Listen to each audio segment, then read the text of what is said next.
Salam dostlar, gəlin birlikdə OTK-nın 11-ci siniflər üçün keçirdiyi blok fənləri üzrə imtahanın suallarına baxaq. Birinci sualda bizdən nə istəyir? 32-dən kiçik 3-ə bölünən natural ədədlər çoxluğu üçün hansı təkliflər doğrudur? 32-dən kiçik 3-ə bölünən natural ədədləri yazaq. 3, 6, 9, 12, 15, 18, 21, 24, 27 və 30. Artıq 33-ü yaza bilmirəm, çünki 32-dən kiçik deyirdi. Bu ədədləri yazdıqdan sonra bir-bir oxuyuram. Deyir ki, ədədi orta 18-dir. Uşaqlar, ədədi ortanı tapmaq üçün nə etməliyik? Toplayıb sayına bölməliyik. Yəni, mən baxın, bu 3 ilə 30-u topladım, elədi 33. 6 ilə 27-ni toplayıram, eləyir 33. 9 ilə 24-ü də toplayanda eləyəcək 33. Düzdürmü? Deməli, bu 12 ilə 21 də toplayacam 33, 15 ilə 18 də toplayacam 33. Yəni, burada 5 dənə 33 var, amma bölürəm sayına. Elə bilin ki, hamısını topladım. Bölürəm sayına 1, 2, 3, 4, 5, 6, 7, 8, 9, 10. Sayına bölürəm. Bu eləyir 165. 165-i də 10-a böləndə nə eləyəcək uşaqlar? 16,5. Ədədi orta 18 deyil. 16,5-dir. Ona görə birinci səhvdir. Modası yoxdur. Bəli, modası yoxdur. Çünki moda ən çox təkrarlanan rəqəmdir. Burada da təkrarlanan rəqəm olmadığına görə modası yoxdur. Median ədədi ortaya bərabərdir. Gəlin medianı tapmaq. Median nə idi? Ortada duran ədəd. Kiçikdən böyüyə düzülüb. Mən indi bir-bir arxadan, bir dənə qabaqdan sildim. Yenə 6 ilə 27 eyni sayda gedirik. 3 əvvəldən, 3 sondan. Və ortada 2 dənə rəqəm qaldı. Ortada 2 dənə qalırsa, cüt sayda olanda ortada 2 dənə qalmalıdır. Medianı tapmaq üçün 15-in üzərinə 18 gəlib bölürük 2-yə. Bu da eləyir 33 bölünsün 2, 16,5. Bizə də yazıb ki, 3-də median ədədi ortaya bərabərdir. Bəli, median ədədi ortaya bərabər oldu. Demək, bunu da götürəcəm. Yəni, cavabımız 2 və 3 doğru variantdır. Keçirik ikinci suala. Bizə deyir ABC üçbucağında. Gəlin baxaq ABC üçbucağına. ABC. ABC üçbucağında AB 5-dir, yazıram AB 5-dir, BC 7-dir. Deyir ki, bucaq ABC ən böyük bucaqdır. ABC ən böyük bucaqdırsa, deməli burada ən böyük tərəf də X-dir. Yəni, bu B bucağının qarşısında duran tərəfdir. Çünki biz üçbucaqda belə bir şey keçmişdik ki, böyük tərəf qarşısında böyük bucaq durur və tərsinə böyük bucaq qarşısında böyük tərəf durur. Ən böyük bucaq ABC olduğuna görə ən böyük tərəf X-dir. Yəni, mənim X-ım burada 7-dən də böyükdür. Bunu deyir mənə. X böyükdür 7-dən. Tamam. Üçbucağın AC tərəfinin ala biləcəyi qiymətlərin cəmini tapın. Biz bilirik ki, üçbucağın 3-cü tərəfi digər iki tərəfin fərqindən böyük, cəmindən nə olmalıdır? Kiçik. Ona görə yazdım bu şərti. 7-dən 5 çıxdıq 2. Burada da 12 aldıq. Deməli, X 2 ilə 12 arasında olmalıdır. Amma bu şərti də nəzərə alacaq. Yəni, X böyükdür 7-dən şərtində nəzərə alsaq, o zaman ola bilər 7-ni almır. 8, 9, 10, 11. Bu rəqəmləri toplayırıq. Deməli, 9 ilə 11-i topladıq 20, 30, 38. Cavab oldu B variantı.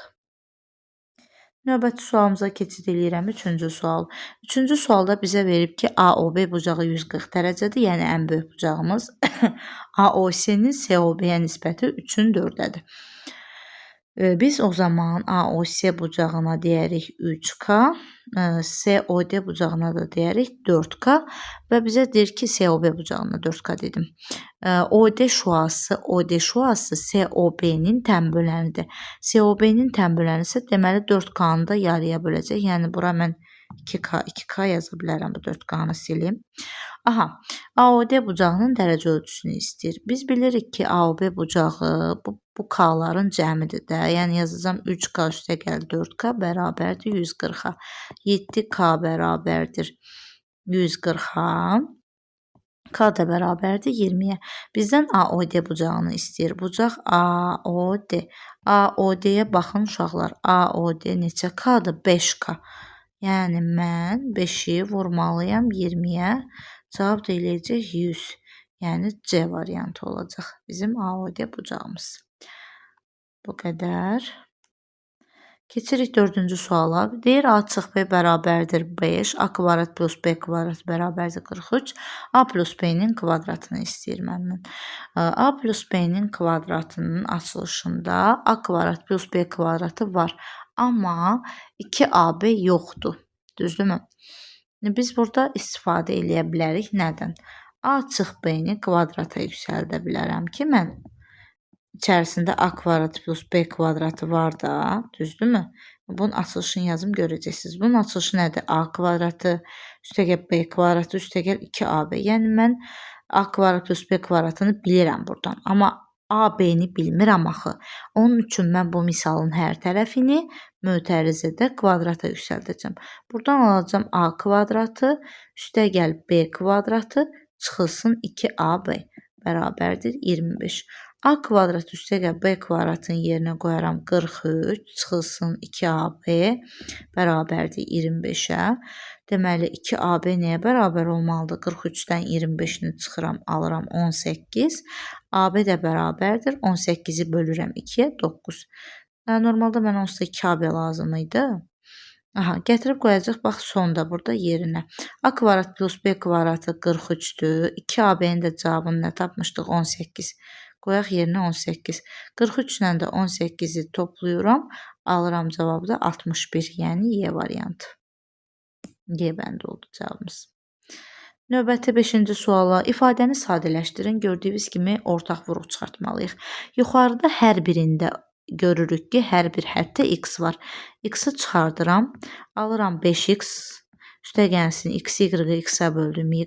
X-i x-ə böldüm 1. Aşağıda da y kvadratı, 5x, y hər birindən y ortaq vuruq görürəm. Y üstə gəlsin 5x, üstə gəlsin y-ə böldüm 1. Baxın uşaqlar, bu eyni ifadədir. Nə olsun, toplananların yeri dəyişib, amma toplanan yerini dəyişəndə cəm dəyişmir. Ona görə eyni ifadədə ixtisar gedir. Qalır x bölünsün y, yəni cavabımız olur A variantı. Keçirəm 6-cı suala. Tənasübdür. Biz tənasübü həll etmək üçün bilirik ki, orta hədlərin hasili kənar hədlərin hasilinə bərabər olmalıdır. Orta hədlərin hasili 1/3-2 vur x bərabər olmalıdır. Kənar hədlərin hasili nə? 2/7-də 4. Və bunu açıram. 3-də 5, 3-ü vurdum 1-ə 3, üzərinə 2 gəldim. 3-də 5x bərabərdir. Mötərizədəki rəqəmlərin sayı qədər məxrəcə 9 yazırıq. 9-da 7 vurulsun. 7-də 7-ni 2-yə vurduq 14. 14-ün üstünə 4 gəldi 18. 7-ləri ixtisar aparıram. 18-i də 9-a böləndə qaldı cavabda 2. Yəni aldıq ki, 3-də 5 vurulsun x bərabərdir 2-yə. Buradan x-i tapmaq üçün 2-ni böləcəyik 3-də 5-ə. Yəni 2-ni vuracaq 5-də 3-ə. Bu da eləyəcək 5-də 6. 6-nı da 5-ə böləndə eləyir 1/2. Cavab A variantı. 7. Deyir, ədədin hasilinin standart şəkildə yazılışında qiymətli hissə ilə tərtibin cəmini tapın. Ədədin hasilini tapaq. A vur B bərabərdir 24 vur 10 üstü 20. B-ni də yerinə yazdım 5000. İndi bunu düzəldəcəm. 24 vurulsun 10 üstü 20. 5000-i yazaram 5 vur 10 üstü 3. Düzdürmü? Qiymətli hissələri vuraq. Əslində qiymətli hissə sayılmır 24. Çünki 1 ilə 10 arasına düşməli idi. İndi düzəldəcəyik. 24-ü vururam 5-ə. Alıram 120 vurulsun. 10 üstü 20-ni də 10 üstü 3-ə vuranda üstləri toplayırsınız. Eləyir 10 üstü 23.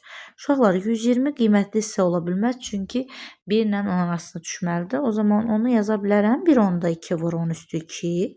Bu 120 eləyir də, düzdür? Vur 10 üstü 23. Bu da bərabərdir. 1/2 vur 10 üstü 25. 23-ün üzərinə 2 gəldim. Düzəltdim. Mənim misalımın qiymətli hissəsi 1/2, tərtibi isə 25-dir. Bizdən bunların cəmini istəyir. 25-in üzərinə 1/2 gələcəm. Alacam 26/2. Yəni cavabım B variantıdır. Keçirəm 8-ci suala. 8-ci sualda kök altı bir misaldır. Yadımıza salaq ki, biz kvadrat kökdən çıxaranda hər bir həddi modulda çıxartmalıyıq. Bunu unutmayın. 5 vurulsun. Kvadrat kökü sadələşdirmək üçün içərisində olan ədədləri nəyinsə kvadratı kimi göstərməliyik. 32 heç nəyin kvadratı deyil, amma 16 vur 2 kimi yaza bilərəm ki, 16 kökdən çıxsın. X kubundan da nə çıxar? X kvadratı vur x kimi yazacağam ki, x kvadratını çıxara bilim. 18-i nə yaza bilərəm? 9 vurulsun 2, yenə x kubunu yazacağam. X kvadratı vur x. Çıxılsın. 50-ni də nə yazacağam? 25 vurulsun 2. X kubunu da nə yazacağam? X kvadratı vur x. Deməli, uşaqlar, indi burada kökdən çıxanları mən altından qırmızı xətlə işarələyəcəm ki, bilin, bu ədədlər kök altından çıxır, çünki tam kvadratdır.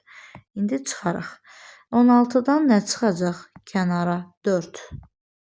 Bəs x kvadratından nə çıxacaq? X. Amma mən bunu nədə yazmalıydım dedim sizə? Modulda yazmalıydım. İndi sizə modulun açılmasını göstərəcəm. Nə qaldı kökümüzün altında bizim? 2x qaldı da. Baxın, bu qaldı da, düzdür? 2x. Keçdik, üstə gəl. 9-dan nə çıxır? 3. X kvadratından da modul x-i çıxardıram. Qaldı burada 2x. Çıxılsın, 25-dən çıxır 5, x kvadratından da modul x qaldı 2x. Uşaqlar, misalınıza baxsız görürsünüz ki, x kubu yazılıb da burada. Deməli, x müsbət ədədiymiş ki, müsbət ədədin kubu müsbət edib ki, bu kökün mənası var. Əgər mənfi ədəd olsaydı, mənfinin kubu mənfi edərdi və misalın mənası olmazdı. Yəni, bəri başdan bizim x-imiz sıfırdan böyükdür. Böyük və bərabərdir. Deməli, modulları necə açacaq? Olduğu kimi açacaq. Yəni, indi modulları atacağam. Sadələşdirirəm. 5-i vurdum 4-ə. 20x kök altında 2x. Sonra 3 vurulsun x elədi. 3x kök altında 2x. Çıxılsın 5x kök altında 2x. Bunu da hesablayaq. 20x-in üstünə 3x gəldim 23x. Çıxıram 5x-i, alıram 18x kök altında x. Mənim cavabım C variantı olacaq. Keçirəm 9-cu suala. Mənə çoxluqla bağlı sual verib, deyir A və B çoxluqları üçün. Mən təbii ki, nə çəkəcəm? Euler-Venn diaqramı.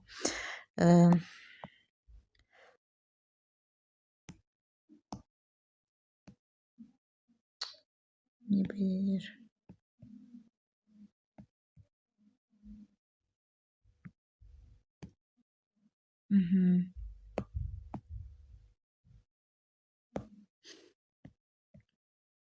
İki dənə çəkə bilmirik, gördüyünüz kimi uşaqlar.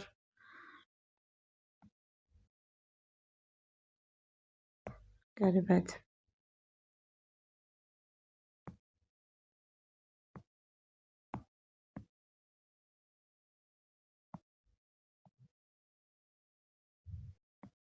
Bir saniyə.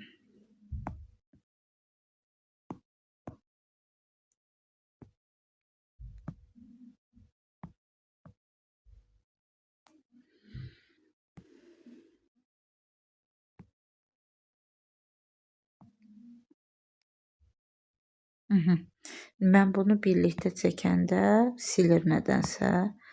Bir də çalışaq, çəkməyə çalışaq. Onda belə yazaq uşaqlar. Burada nəysə ilişir.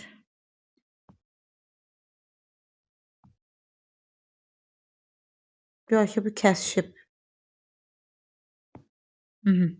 Deməli, NA 36-dır, bura yazıram. MB 39-dur, bura yazıram. A-nın B-dən fərqi, təsəvvür edin ki, bu bunların kəsişdiyi yerdir. Yenə də artıq bu niyə belə eləyir?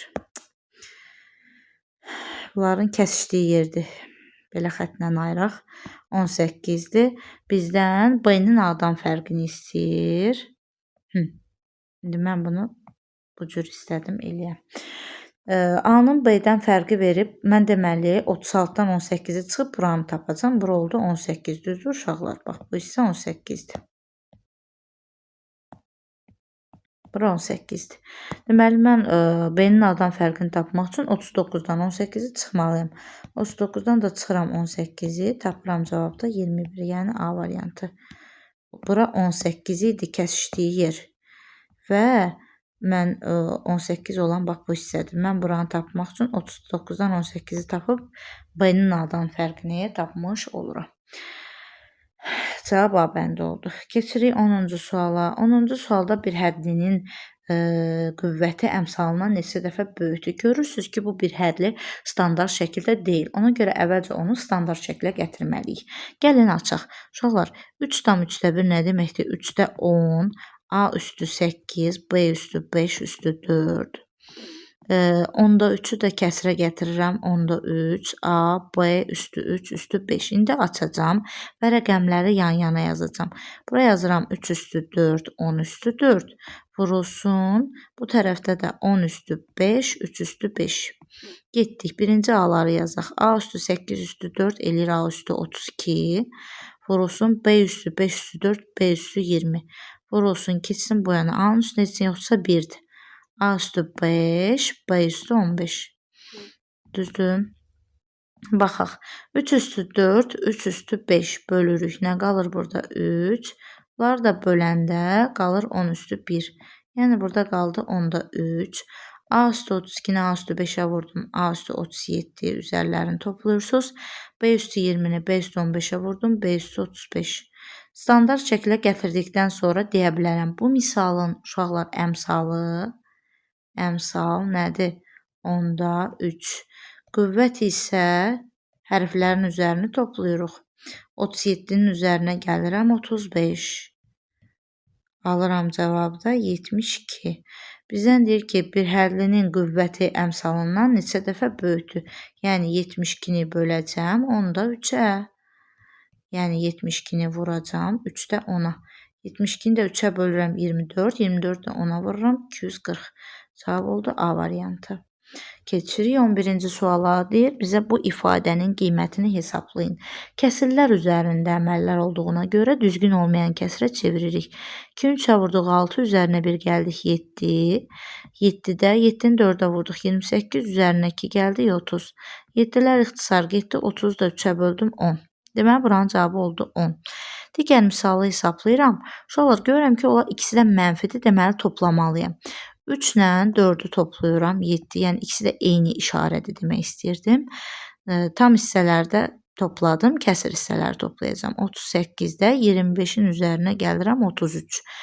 O da eləyir neçə? 58. İndi bunu biraz düzəltməliyik. 10 çıxılsın, 58-i bölürük 38-ə 1 tam edir də veririk 7-yə olur 8 tam, 38-də qalıq 20-də yazdıq surətə. Bunu çıxacam. 10-dan 8 çıxaram, amma kəsr hissəsi yoxdur. Bu bir dənə borc verib olacaq 9 tam 38-də 38 çıxılsın 8 tam 38-də 20. Bu da elədi 1 tam 38-də 18. İxtisar eləyək 2-yə. 2-yə ixtisar eləsək 19-da 9 almış olacaq. 1 tam 19-da 9-da hansı variantdadır? Desən dairədən xoşu gəlmir proqramın. B variantı. Keçsək 12-yə. Hasili 72 olan 2 natural ədədin cəminin mümkün olan ən kiçik qiymətini tapın. Uşaqlar, vuranda 72 eləyən ədədlərimizdən biz tapmalıyıq ki, ikisi də naturaldır. Cəmi kiçik olsun. Cəmin kiçik olması üçün onlar təbii ki, bir-birinə yaxın rəqəmlər olmalıdır da, düzdür? Məsələn, ən uzaq rəqəm nədir? 1 ilə 72. Görün, onları toplayanda 73 eləyir. Sonra məsələn 2 ilə 36 toplayanda 38 eləyir. Bunlar həmişə cəmin ən kiçik versiyası olur. Belə deyim sizə, yaxın rəqəmlərə baxsaq 8 vur 9 72 eləyir. Məsələn, burada yenə də yoxlaya bilərsiniz. 4 vur 18, sonra 6 vurulsun 12. Görürsünüz 6 vur 12 də 18 elədi. 8 vur 9-u artıq 72 eləyir. Deməli, mən burada 8 və 9-u götürəcəm. 8 ilə 9-un cəmi çünki neçə eləyir? 17 eləyir. Burada yazdığım rəqəmlərdə böyük alınırdı hamısında 17-dən. 6-dan sonra artıq mən 8-ə çatacaqdım. Cavab elədi 17 A variantı yəni. Keçirik 13-ə. Ədədləri müqayisə edin. Bu ədədləri müqayisə etmək üçün mən yalnız üstlərini eyni ədədə gətirə bilərəm. Çünki görürəm ki, hər birinin içində 5 var. 100-dür, 150-dir, 25-dir. Hər birini gətirəcəm 50-yə. Çünki 79-u yazacam 7 üstü 2, 50 olacaq. Digərlərini də 50-yə gətirmək olar. Bunu 50-yə gətirmək üçün bu formada yaza bilərik. Yəni 100-ü parçalayıram. 2 vur 50 kimi 2-ni içəridə yazıram, 50-ni qırağa.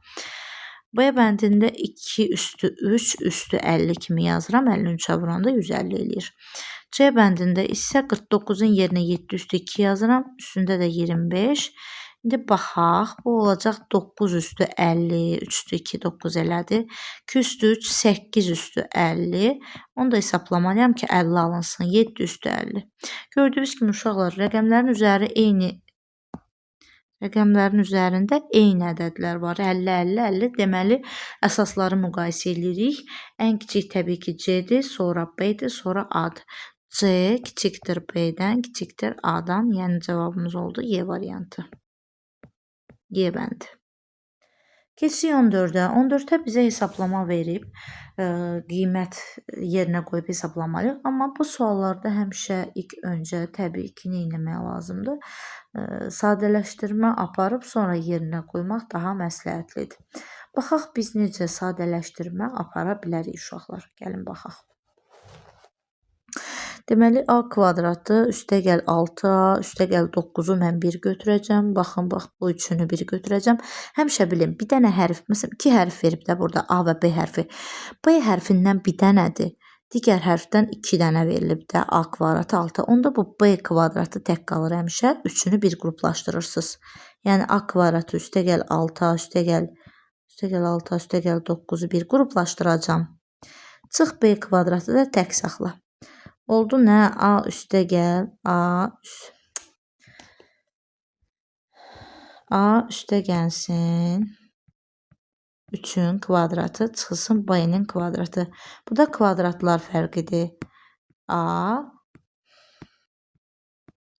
üstəgəlsin 3 Estağfurullah. Neysə. A üstəgəlsin 3 çıxılsın B. A üstəgəlsin 3 üstəgəlsin B. Bərabərdir. İndi yerinə qoyacam. Uşaqlar baxın. Birini alıram 24 tam 4-də 2. O da 2-də 1 yaza bilərik. Üstəgəl 3 vurulsun. A üstəgəl B. 60 tam 4-də 3-ün üzərinə gəlirəm. 36 tam 4-də 1 nə eləyir? 96 tam 4-də 4, yəni 97 üstəgəl 3 bərabərdir. 27 tam 2-də 1 vurulsun 100. Bunu da çevirəcəm. 2, 55 vurulsun 100. 100-ü böldüm 2-yə 50. Vururam. Bu da eləcək 2750. Yəni cavabım oldu C variantı.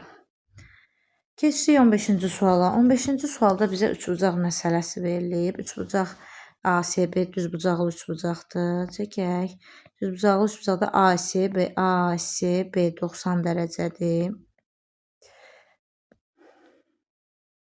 90 dərəcədə AC-yə yazıb 4, BC-yə yazıb 8. Tangens CAB-nin bunu tapaq əvvəlcə sonra bölərik. Tangens CAB. CAB bu bucaqdır da, düzdür. Tangens nə demək idi? Qarşısındakı katetin bitişik katetə nisbəti. Amma kosinusda var deyə gəlin birinci buranı tapaq Pifaqorla. 4-ün kvadratı üstəgəlsin 8-in kvadratı bərabərdir AB-nin kvadratı olmalıdır. 16 üstəgəl 64 bərabərdir AB kvadratı. Yəni AB bərabərdir kök altında 80-ə uşaqlar. 80-i də 16 vur 5 kimi yazsam 4 kök altında 5 alıram. Yəni bura olur 4 kök altında 5. Deməli tangens bunu tapmaq üçün qarşısındakı kateti bölməliyəm bitişik katetə. 8-i böldüm 4-ə 2. Kosinus bucaq. Kosinus CBA bərabərdir. CBA bu bucaqdan söhbət gedir. Bitişik katetin hipotenuza nisbəti 8-in 4 kök altında 5-ə nisbəti. Yəni 2 böl kök altında 5. İndi mən buna bölməliyəm. Yəni 2-ni bölməliyəm 2 böl kök altında 5-ə. Orada da bunlar gedir, qalır 1 böl 1 kök altında 5. Kök altında 5 də qalxır yuxarıya. Cavab olur Y variantı. 17-ci sualda MNK üçbucağında NP təm böləndir. Təm bölən deyirsə tez belə yazırıq ki, bilək bucağı yarıya bölür. MN 12-dir. MN-i yazdıq 12. NK 18-dir. Yazdıq 18. MK 20-dir. Məndən istəyir MP'nin uzunluğu. Uşaqlar, biz tən böləndə belə bir qayda bilirdik, yadınızdadısa. Munu uşaqlar belə yadında saxlayıb. Deməli, A-nın nəyə nisbəti, B-yə nisbəti bərabərdir M-in N-ə nisbəti və ya A-nın M-ə nisbəti bərabərdir B-nin N-ə nisbəti. İndi mən burada belə yazacağam. Deməli, MN-in, yəni 12-nin 18-ə nisbəti bərabərdir MP-nin PK-ya nisbəti. Bunları ixtisar eləsək 6-ya alacaq 2, 3. Deməli, MP böl PK nəyə bərabərdir uşaqlar? 2 böl 3. Yəni, MP-yə 2K, PK-ya da 3K yaza bilərəm. 2K, 3K. 2-nin 3-ədir, görürsünüz 12-nin 18-ə eyni nisbətdədir. Onların cəmi nəyə bərabərdir? 20-yə. 5K bərabərdir 20, K da bərabərdir 4. Sizdən MP-ni istəyir. MP. MP neçə K-dır? Şəkildə baxın. 2K. Yəni 2-ni vurursunuz 4-ə, cavab deyir 8. E variantı. Keçirəm 17-ci suala. 180 ədədini 3, 4, 6 ədədləri ilə tərs mütənasib. Tərs. Tərs deməkdir ki, bunların tərsini yazmalısan. Yəni 3K, 4K, 6K yox. 3-də 1K, üstəgəl 4-də 1K, üstəgəl 6-da 1K bərabərdir 180-ə. Ortaq məxrəcə gətirərəm 12. 12-ni bölərəm 3-ə 4. Buraya yazaram 4K. 12-ni bölərəm 4-ə 3. Buraya yazaram 3K. 12-ni bölərəm 6-ya 2. Burada yazaram 2K. Bərabərdir 180. 12-də 4, 3, 7, 9. 12-də 9K bərabərdir 180. Düzdürmü? Burada ixtisar eləsəm 4-də 3K deməkdir. K-nı tapmaq üçün 180-i vuracam tərsinə. 3-də 4-ə. Bu eləyir 60, cavab 240. Cavab dediyim K 240-dır. 240. Bizdən deyir ki, ən kiçik ədədi tapın. Ən kiçik ədəd təbii ki, 3-də 1, 4-də 1, 6-da 1 K-dan ən kiçiyi 6-da 1 K olacaq da. Yəni 6-ya böləndə daha kiçik cavab ala bilərəm 240-ı. 240-ı bölürəm 6-ya, alıram 40. Cavabım oldu B variantı. B bəndi. Keçdik 18-ədir. Bu ədədin kəsr hissəsini tapın. Kəsr hissənin tapılması üçün əslində mən qısa bir izah paylaşmışam TikTokda.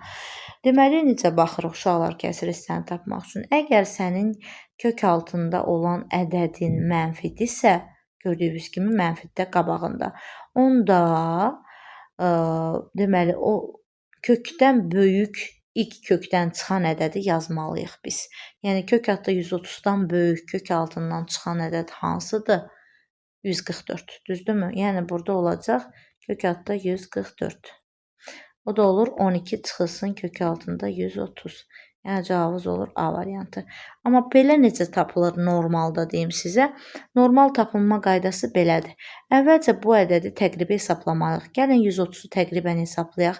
Nəylə nəyin arasındadır? 121 və 144. Yəni, bu 11 və 12 ədədi arasında yerləşirsə, kök altında 130, 11 tam neçəsədir? 11 tam neçəsə, 2025-dən çıxıram 11 tam neçəsə. Alıram təqribən 2023 tam neçəsə də düzdür. 11 çıxmıram ki, 11 çıxsam 2024, 2014 eləyər, üzr istəyirəm. Əgər 11 çıxsaydım, 2025-dən 11 tam neçəsə çıxıramsa, olur 2013 tam neçəsə. Nəysə, 2013 tam neçəsənin tam hissəsi nədir? 2013. Deməli, ədədin kəsr hissəsini tapmaq üçün ədəddən, ədəd buydu da, düz deyil, tam hissəsini çıxmalıyam. Bax, gördünüz. 2025-dən də 2013-ü çıxanda eləyir 12. Çıxılsın kök altında 130. Cavab oldu həqiqətən A variantı. Keçdik 19-a. Bizə deyir, bu ifadənin ən kiçik, ən böyük qiymətini tapın. 43 çıxılsın A kvadratı üstə gəlsin 2-nin kubu ifadəsinin ən böyük qiymətini tapın. Uşaqlar, bu çıxma əməlidir də. Deməli, mən 43-dən ən balaca rəqəmi çıxmalıyam ki, misalımın cavabı böyük alınsın məntiqlə. O zaman düşünürəm ki, A kvadratının ala biləcəyi ən kiçik cavab nə ola bilər sizcə? Yəni bir ədədin kvadratı minimum 0 ola bilər də. Çünki ya 0 ya da müsbət cavablar alır. Bunların da içində ən kiçiyi 0-dır. Yəni mən onun yerinə qoyuram 0 və misalımı həll edirəm.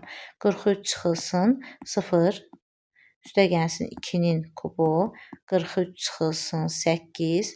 Buradan da alacağım cavabımdan 35. Yəni Y variantı. Bu qədər. Keçirəm 20. 8-ə böldükdə qalıqda 6. Bir ədədi 8-ə böldükdə qalıqda 6. 12-yə böldükdə qalıqda 10. 18-ə böldükdə qalıqda 16. Alınan ən kiçik ədədi tapın. Mən burada nəyə fikir verdim? 8-ə böləndə qalıqda 6 alınıb. Yəni 2 dənə çatmır ki, bu tam bölünsün. 12-yə böləndə qalıqda 10 alınıb. 2 dənə çatmır ki, bu tam bölünsün. 18-ə böləndə 16 alınıb. 2 dənə çatmır ki, bu tam bölünsün. Ona görə də biz əvvəlcə gedirik 8-ə, 12-yə, 18-ə bölünən ən kiçik ədədi, yəni əkobu tapırıq. 8, 12, 18. Deməli, 8 ilə 12-nin birinci əkobunu taparam 24. 24 ilə də 18-in əkobu eləyər 72. Düzdürmü? İndi uşaqlar, gəlin baxaq. 72 bu bayaq dediyim bu 2 çatmır ha, 2 çatmır. Biz onu 72-dən çıxacaq. Ki, yəni 2 artıq qalmır ki, mən üzərinə gəlim o 2-ni. Burada 2 çatmır. Ona görə 72-dən çıxıram 2-ni, alıram 70. Gəlin yoxlayaq. 70-i 8-ə böləndə. Həqiqətən də 72 olsaydı 8-ə tam bölünərdi də. 70-i 8-ə bölsək, alacaq 8, 8 dəfə 8, 64, qalıqda 6 alınacaq. 70-i 12-yə böləndə alacaq 5, 5 dəfə 12, 60, qalıqda qalacaq 10. Həqiqətən 70 görürsünüz. 70-i 18-ə böləndə 3, 3 dəfə 18, 54, 16 qalıq qalır. Yəni, cavab burada nə olmalıdır? 70 olmalıdır. Yəni, oldu 70. Bizə deyir, bu rəqəmin nəyini tapın? Rəqəmləri cəmi. 7-nin də üzərinə 0 gəlirəm. Deyirəm də, xoşu gəlmir bunun dairə işarəsindən. 7. 21. Ştrixlənmiş hissələrə uyğun ifadəni müəyyən edin. Gəlin, baxaq. Birinci ştrixlənmiş hissə təbii ki, nədir? A-nın B-dən fərqidir. Görürəm. İkinci ştrixlənmiş hissə isə həm B-yə, həm də C-yə aiddir. Uşaqlar, B ilə C-nin kəsişməsidir. Bu aldığım cavabları birləşdirməliyəm. Baxıram variantında. Baxın, A-nın B-dən fərqi, B ilə C-nin kəsişməsinin birləşməsi. Ona görə cavabım oldu nə? Y variantı. Keçirəm 22-ci suala. Məhlul məsələsi. 2% duz məhlulundakı suyun 40 qramını buxarlandıqdan sonra duzluluq 2,5% oldu. Məhluldakı duzun kütləsini tapın. Uşaqlar, deməli mənim məhlulumun miqdarı yoxdur. Bilirsiniz ki, birinci məhlulun miqdarı məxrəcdə yazırdıq, duzun miqdarını surətə. Məhlul olmadığına görə məhlulu x-la işarə elədim. 2% duzdursa tapaq. Bunun 2% duzdur. 2-yə vurub böləcəm 100-ə. Yəni, alacam 0,2x. Artıq hazırdır. Deməli, məsələmin məxrəcinə x yazmalıyam. Surətinə isə 0,2x yazmalıyam. Deyir, suyun 40 qramı buxarlandıqdan sonra su buxarlandıranda və yaxud su əlavə etdikdə yalnız məxrəcə edirdik. Su buxarlanıbsa azalıb 40 çıxdıq. Duzluluğu 2,5% oldu. Yəni, bu artıq duzun miqdarıdır. Faizə çevirmək üçün mən 100-ə vuracam. Nə qədər olub? 2,5%. Məsələni həll etmək üçün istəyirik bunu elə surətə vuraq. 0,2-ni 100-ə vursam nə olacaq? 2x bölünsün, x çıxılsın 40 bərabərdir 2,5. Belə yazıb işləyə bilərəm tənasüb kimi. 2,5-i vuracam, x çıxılsın 40-a bərabər eləyəcəm 2x-a. 2,5x çıxılsın. 2,5-də 40-a vuranda uşaqlar eləyir 100. Bərabərdir 2x. 2,5x-dan çıxaram 2x-i, 100-ü də ataram, mənfi 100-ü də ataram, nə olar 100. 0,5x bərabərdir 100-ə. X da bərabərdir 100-ü sıfırında 5-ə bölürəm 200. Deməli mənim məhlulum 200 imiş. Məndən məhluldakı duzun kütləsini neçə faizi duzu idi? 2%. Gedirəm 200-ün 2%-ni tapıram. Yəni 2-yə vurub 100-ə bölürəm. Sən Allah yazdayıq. 200-ü 100-ə böldüm 2. 2-ni də 2-yə vurduq 4 qram duzdur. Cavab oldu A variantı. Keçirik 23-cü sualımıza. Deyir bizə ifadənin qiymətini tapın. Baxırıq ki, bax bu ifadəmdə mən sadələşdirmələr aparmalıyam. Birinci buradan başlayaq. 8 üstəgəl 24-ü 4 vur 6 kimi yazsam 2 kök altı 6 eləyəcək. Düzdür uşaqlar? Tamam. Okay. Keçək bu kök altını sadələşdirməyə. Bilirsiniz ki, bu ifadə A açıq B-nin kvadratı olmalıdır. Yəni biz necə yazırdıq? Yazırdıq ki, A kvadrat üstəgəl B kvadratı buradakı tam ədəddir. 2AB isə 8 kök altı 6-dır. Hər tərəfi 2-yə bölərəm, alaram A vur B bərabərdir 4 kök altı 6. 4 kök altı 6 nəyə vursaq 4 kök altı 6 eləyər? 4-ü kök altı 6-ya yoxlayıram. Elə uşaqlar 4-ün kvadratı eləyir 16. Kök altı 6-nın kvadratı eləyir 6. Toplayanda 22-ni verir. Yəni düz rəqəm seçmişəm. Deməli, əslində bu kökün altındakı ifadə 4 çıx kök altı 6-nın kvadratıymış. Yəni A ilə B-ni tapdıq. Və bu köklə bu kvadrat gedəcək. 8 üstəgəl 2 kök altı 6-nı vuracaq modulda. Modulda 4 çıx kök altı 6-ya. Təbii ki, bu müsbət ədəddir. 4-ü kökə salsaq, çünki kök altı 16 eləyir, müsbətdir. Ona görə olduğu kimi açıram. Mən burada ortaq vuruq görürəm. 2-ni çıxardaram. Qalar 4 üstəgəl kök altı 6. 4 çıx kök altı 6. Çox qəşəng bir müxtəsər mənsublar alındı. A çıx B, A üstəgəl B, A-nın kvadratı çıxılsın B-nin kvadratı. Düzdür? 16-dan 6-nı çıxdıq 10. 2-ni də 10-a vurduq. Elədir cavabımız 20. Deməli, yenə xoşu gəlmir 0-dan. 20. Cavab oldu 20. 24-cü sual bizə deyir ki, M natural ədədini 8-ə böldükdə qalıqda, bu da topluda olan sualdır. Qalıqda 5 alınır. M kvadratı üstəgəl 5M üstəgəl 29 ədədini 8-ə böldükdə qalıqda neçə alınar? Tamam. Mən bunu həll eləmək üçün eyni bölən olarsa demişdik, M-in yerinə qalığı götürə bilərik. Gətirib M-in yerinə 5-i qoyub həll eləyəcəm. 5-in kvadratı üstəgəl 5 vur 5 üstəgəl 29 əvvəlcə hesablayaq. Sonra 8-ə bölərik. 25 üstəgəl 25 50, 50-nin üstünə 29 79. 79-u da 8-ə böləndə deməli eləyir 9, qalıqda da 7. Düzdür? Bizdən qalığı istəyirdi. Cavab oldu 7. Və yaxud da 8-ə böləndə qalıqda 5 alınan bir ədəd taparsınız. Uşaqlar 13. Gətirib yerinə qoyarsınız. Amma bu daha rahatdır. Yəni, ola bilər misalda sizə M kubu, M üstü 4 verilsin. Bir var böyük ədədin kubunu üstü 4 hesablayırsınız. Bir də bu qalığı gətirib qoyun da elə M-in yerinə hesablayın. Bu qədər. 25-ci sual gördüyünüz kimi həndəsənin əsas anlayışları bölməsinə aiddir. Mənə qamma bucağını 70 verib şəkildə göstərirəm. 70 dərəcə bura verib. Beta bucağı da burada 150 dərəcə. Əla.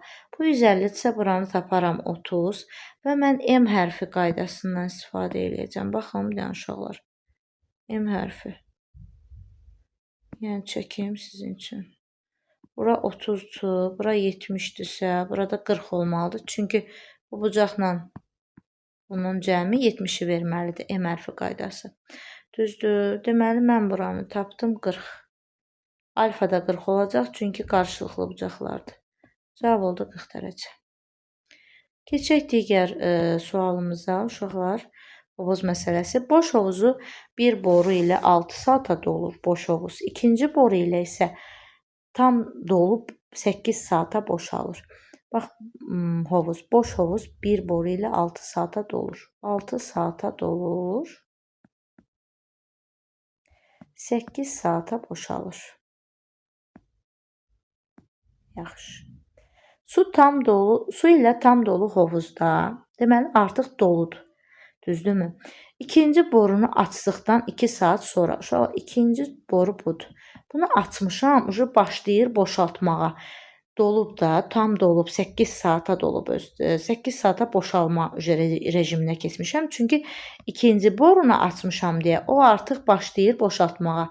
8 saata boşalan boru 2 saat açıq qalarsa, uşaqlar, nə qədər məndən, yəni hansı hissəsini boşaldacaq? Gəlin baxaq. 8-də 2-sini, düzdür? Yəni artıq 4də 1-i boşalıb. 4də 1-i boşdur artıq hovuzun. 4də 3-ü doldu, 4də 1-i boşdur. Deyir 2 saat sonra birinci borunu da açsılar. Hovuz neçə saata dolar? Deməli mən bu 4də 1 hissəni yenidən doldurmalıyam. Necə dolduracam? O birini də açmışam. Açdım 6-da 1. 1 saata 6 saata dolursa hansı 1 saat hansı hissəsi dolur 6-da 1? İkinci də işləyir 8-də 1. Mən bunları nə etməliyəm? Çıxmalıyam. Çünki biri doldurur, digəri boşaldır. 6-da 1 üstə gəlməndir. 8-də 1 çıxmaylandır boşalan. Mən bilmirəm neçə saata bunlar bu 4də 1-i dolduracaq. Vururam x-a bərabər eləm 4də 1-ə. Niyə 4də 1-i tam dolmalıyam? Çünki mən bayaq 2 saata hovuzun 4də 1 hissəsini boşaltmışdım. İndi mən o 4də 1-i doldurmalıyam da. Mən o birini açmışam axı, o biri kranı da açmışam. 4də 1-i boşaldandan sonra o birini də açmışam. Artıq ora su tökülür və azalır. Həm tökülür, həm oradan axır. Mən bu hissəni tapmaq üçün 6-da 1-dən 8-də 1-i çıxıram. Amma bilmirəm bu proses nə zamana bitəcək. Vururam x-a, neçə saat sonra o 4də 1 də tam dolacaq. Yəni mənim doldurmaq istədiyim hissə 4də 1 idi. Ona görə 4də 1-ə bərabərlədim uşaqlar. İndi həll edirəm. 6-da 1-dən 8-də 1-i çıxıram. Məsələn, bəzən uşaqlar çaşıb bura 1 yaza bilər. Əgər hovuzun boşdursa 1 yazmalısınız da. Çünki mən tam doldururamsa 0-dan 1 yazıram ora. Amma 4də 1 hissəsini doldurmalıyam. Çünki zaten 4də 3-ü doluydu. İndi ortaq məxrəcə gətirdim. 24-də 4 çıxılsın 3. 24-də 1x bərabərdir 4də 1. X da bərabərdir 4də 1-i bölürük 24də 1-ə, yəni vururuq 1-də 24-ə, cavab edir 6 saat.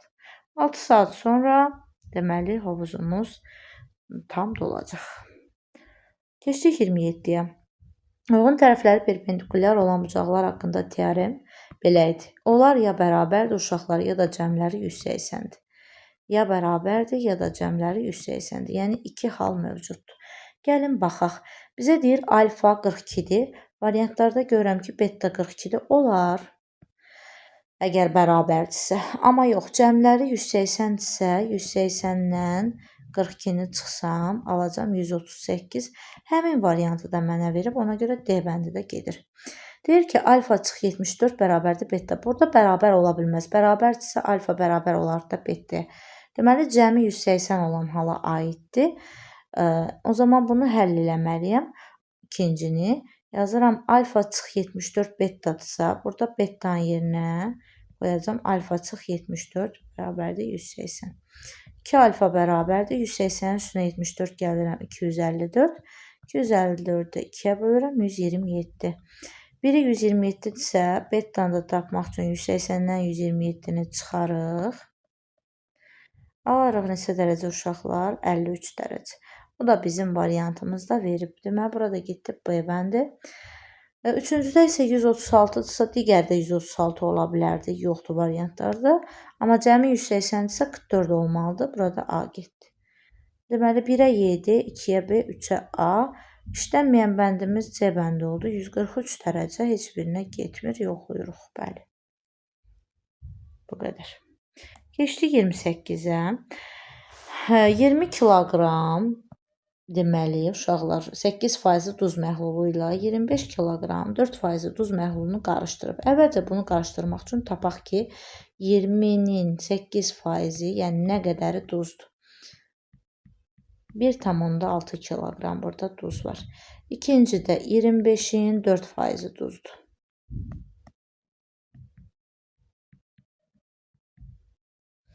Bu da eləyəcək 1 kiloqram. Qarışdıranda necə qarışdırırdıq? Ümumi məhlulları məxrəcdə toplayırıq. Suratda isə duzları toplayıram. Deyir ki, qarışdırıb üzərinə 5 kiloqram da hələ su gəl. Su gəliləmsə hara gəlməliyəm? Məxrəcə. Əlavə etdikdə neçə faizli? Faizə çevirmək üçün 100%-ə vururuq. 100%-ə vururuq. Duz alınır. Bunu da hesablayıram. Məxrəcim oldu 50-də 2,6 vurulsun 100. 100-ü bölərəm 50-yə 2. 2-ni də 2,6-ya vuranda uşaqlar eləyəcək 5,2%. Cavab oldu 5,2%. 29-cu məsələmə keçirəm. Uzunluğu 72 sm olan AD parçası, yəni bütöv 72-dir. 3 hissəyə bölünüb B və C nöqtələri ilə. Deməli, bura 2K, bura 3K, bura 4K. Mən əvvəlcə tapım parçalarım nə qədərdir. Toplayıb nəyə bərabər eləyəcəm? 72-yə. 9K bərabərdir 72-yə, K bərabərdir 8-ə. Deməli, 2 vur 8, bura 16-dır. 3 vur 8, 24. 4 vur 8, 32. Deyir ki, AB və CD parçalarının orta nöqtələri. AB-nin ortasını kəsdim. Bura oldu 8. 8. CD-nin də ortasını kəsirəm uşaqlar. 32-ni bölürəm 2-yə 16. Buradan bura kimi məsafəni istəyir. O zaman 8 üstəgəl 24 üstəgəl 16 hesablamalıyam da, düzdür? 16-nın üstünə 8 gəldim. 24, 24-ün də üzərinə 24 gəldim, 48. Deməli, cavabımız nə qədər olacaq? 48 sm. Və sonuncu isbat məsələmizə keçirik. Deməli, bizə verib üçbucağın uzunluqları A və B olan iki medianı qarşılıqlı perpendikulyardır. Gəlin həll edək. Tutaq ki, deyirəm, bu medianlar tutaq ki, perpendikulyardır. Və uşaqlar, medianlara da AB deyir. Yəni, bu median A'dır. O biri də B'dir. Olsun. Üçüncü medianın uzunluğu, üçüncü medianı da çəkeyim, qoy. Üçüncü medianımın C işarə eləyirəm. Deyir, üçüncü medianın buna bərabər olsun. Yəni, kökətdar kvadrat plus B kvadratına bərabər olduğunu ispat et. Gəlin, baxaq. Biz bilirik ki, medianlar hansı nisbətdə bölünür uşaqlar? 2-nin 1-ə nisbətdə bölünür. Mən biraz böyüdəcəm. Bucağımı daha aydın görə bilmək üçün. Bax, əvvəlcə bu iki perpendikulyar olan medianımı çəkirəm. Bura qoydum 90. Uşaqlar, əgər bu birinci, bax, bu A-dır da, hə, A-dırsa, bu hissəsini tapmaq üçün mən normalda bilirəm ki, 2KK-dır da, düzdür. Bura 2K-dır, bu da K-dır. Yəni, 3K bərabərdirsə A-ya, K da bərabər olur A bölü 3-ə, 2K da bərabər olur nəyə? 2A bölü 3-ə. Yəni, bu hissə 3-də 2A-dır, onu demək istəyirəm. Bax, bura. Düzdürmü? Onda digər hissə isə, digər hissəm K idi da, düzdür, o A bölü 3 idi. Mənə bir də bu hissə lazımdır. Buranı tapmaq üçün isə bu ümumi B-yi daxil. Bura olacaq 3-də 1B. Düzdür?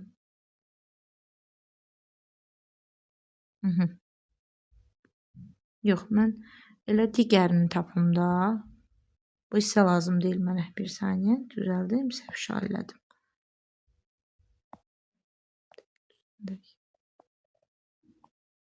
Hə, mənə bu hissə lazımdır yenə.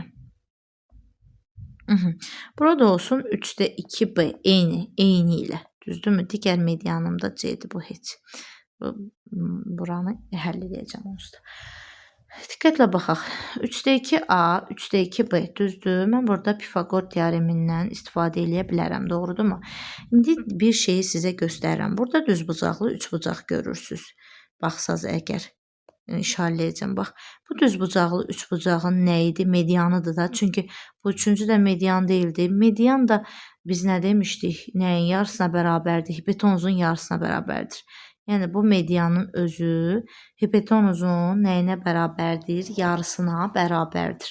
O zaman mən buradan ilk öncə hipotenuzu taparam. Hipotenuzuma deməli, hipotenuzu taparam və hipotenuzu yarıya bölüb bu hissəni taparam. Yəni, mənə əslində bura lazımdır. Gəlin eləyək. Hipotenuzu tapmaq üçün Pifaqor teoremindən istifadə eləyəcəm. Yəni, 3'də 2 A-nın kvadratı üstə gəlsin 3'də 2 B-nin kvadratı olacaq da bu hipotenuz düzdür. Deməli hipotenuzum olacaq 3'də 2 A-nın kvadratı üstə gəlsin 3'də 2 B-nin kvadratı. Yaxşı, bura hərf yazmaq istəmirdim. X yazaq. X-in kvadratı bərabərdir. X kvadratı bərabərdir. Nə oldu burada? 9'da 4 mötərizə xaricdən çıxardıram. A kvadrat plus B kvadrat. Yəni X-in özü bərabər oldu. Kök altında 9'da 4 A kvadratı plus B kvadratı. Düzdürmü uşaqlar? Mən 9'a 4'ü çıxardaram kənara. Onlar 3'də 2 kök altında A kvadratı plus B kvadratı aldım. Əla. İndi mən bax bu hissəm C ilə ifadə edə bilərəm də. Bura mən C demişdim axı. C bütöv. Burada 3'də 1 C deyil. Bax, bu balaca hissəsindən danışıram. Burada 3'də 1 C-dir də, düz deyil. Bura 3'də 2 C-dir. Bayaq dedim ki, düzbucaqlı üçbucaqda, düzbucaq təpəsindən çəkilən median, yəni bax bundan danışıram, median hipotenuzun yarısıdır. Yəni 3'də 1 C bu hipotenuzumun yarısı olmalıdır. Yəni 3'də 2 kök altında A kvadratı plus B kvadratını bölməliyəm 2'yə. Bu 2'yi 2'yə böldüm, getdi. Nə qaldı burada? 3'də 1 C bərabərdir 3'də 1 kök altında A kvadratı plus B kvadratı. Üçdəbirləri də ixtisar apardım. Aldım ki, C bərabərdir A kvadratı plus B kvadratı və isbat elədim. Mən də bayaq bu C-ni nə götürmüşdüm? 3-cü median. Mənə də deyirdi ki, 3-cü median digər medianların kök altında kvadratları cəminə bərabər olsun. Yəni, nə etdik? Teoremi isbat elədik. Bu qədər.